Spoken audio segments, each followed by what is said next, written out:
With the 1991 album Night Ride Home, it was the start of this final turn for Joni Mitchell into an era where she would finally get her due.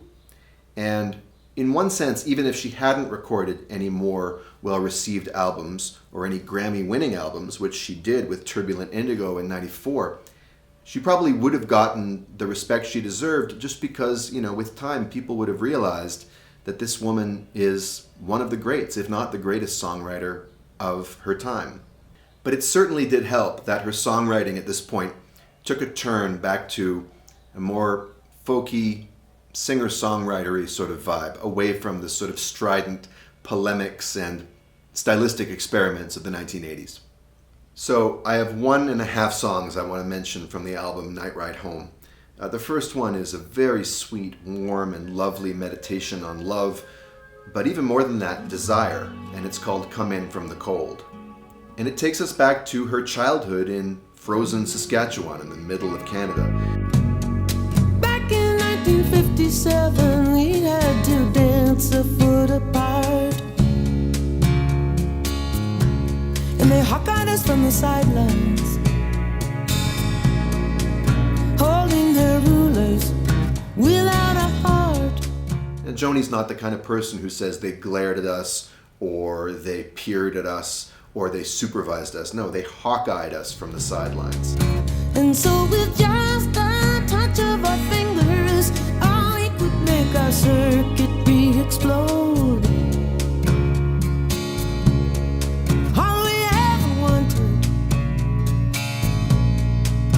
was just to come in from the cold. Come in, come in, oh, come in from the cold.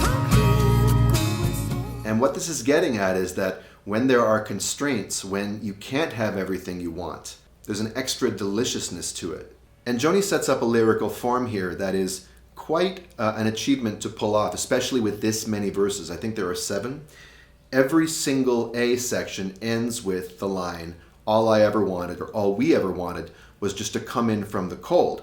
And the form dictates that there has to be a rhyming line for cold just before it, and it has to be in keeping with the rest of the verse. So this is something I love doing when I write lyrics, is reverse engineering rhymes. I know where I need to end up, so then it falls on me to sort of line up a roster of rhyming words and then figure out how to use them, how to deploy them, where is it going to fit in the song, and as I've spoken about several times, how do I get to these rhymes so that they feel inevitable yet surprising?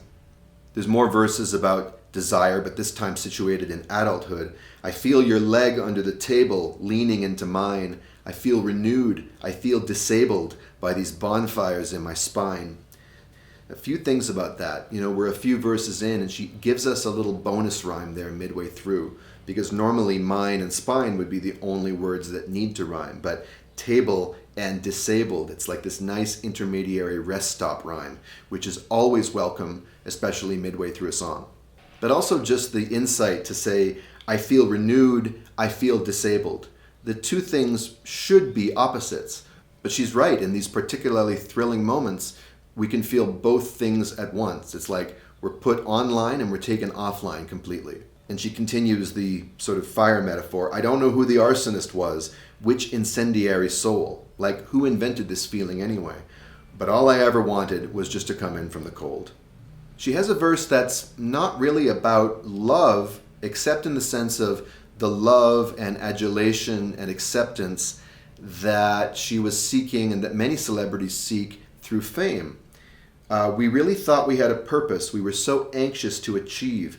We had hope. The world had promise. For a slave to liberty. What could it possibly mean to talk about being a slave to liberty? Well, what I take her to be talking about is how in our society, we're so obsessed with and really even addicted to this notion of free choice and personal agency and, my rules and my bucket list and I did it my way, that the minute that's constrained, the minute life puts some guardrails on that, and, COVID is an example writ large, it's very, very difficult for us. Now, COVID would be difficult under any circumstances, but we do live in a society where this constant search for freedom in the form of being able to choose everything and have whatever we want can be a kind of shackle. But she takes it even further and makes it personal to her career. Freely I slaved away for something better, and I was bought and sold, and all I ever wanted was to come in from the cold. What I take from that is, I thought I was doing this very freely, and I worked my ass off at my trade, and I worked my ass off to become a superstar.